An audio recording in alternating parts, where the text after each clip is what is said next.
Rome is filled with many ancient temples dedicated to the Roman gods, such as the Pantheon, a famous Roman temple dedicated to all the Roman gods. Of the 7 hills, the Capitoline was the most important. The Capitoline was the hill of the government. Many of Rome's fortresses were also built there, along with temples such as the Temple of Concord. Rome was built by the river Tiber. The Tiber was very useful to the Roman people because it led to Ostia, Rome's seaport. So the Romans shipped their goods down the river.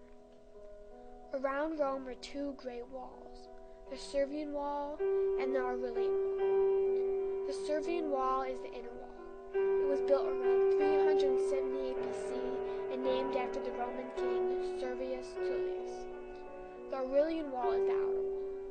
Built in the 3rd century AD by Aurelian, it was taller than the Servian Wall even before Emperor Maxentius doubled its height years later. The Roman roads are works of genius.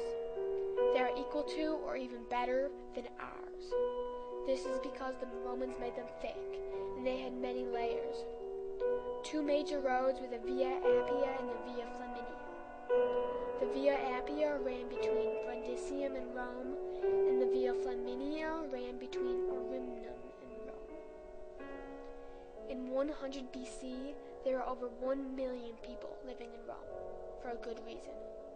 Because the government of Rome provided them with free bread and entertainment. They also provided them with fresh, safe water through aqueducts that ran through the city. The water was also used to fill the Roman baths, or thermae, as the Romans knew them. These public baths had 3 different pools. The cold one was called the Frigidarium, the medium temper one, the Tepidarium, and the hot one, the Caldarium.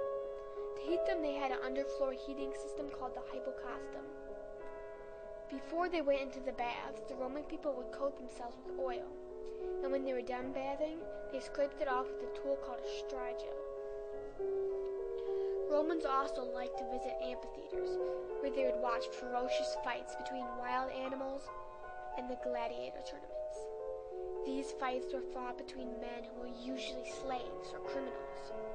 There were also gladiator schools, where these men would train.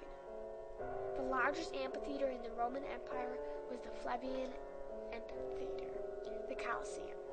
It could hold up to 50,000 people. There was also the Circus Maximus, the largest stadium in the Roman world. It could seat 250,000 people. It was where the chariot races took place. Each race was 5 miles long, and the finish line was called the Cox. Then there was the Campus Martius. That was where other sports besides chariot races were done, such as foot racing, discus throwing, and wrestling. But it was also used for military gatherings and training. Columns were common sights on Roman buildings. There were 3 main types. The Ionic columns, which had curls on the top, the Doric columns, which were just plain and dorky, and the fanciest of them all, the Corinthian columns. The Roman Forum was an area filled with temples and public buildings, such as the Basilicae, which were used for many different purposes. Other cities in the Roman Empire had forums too, but only Rome's had the Senate House, or Curia. It also had the Rostra, a large outdoor speaking platform.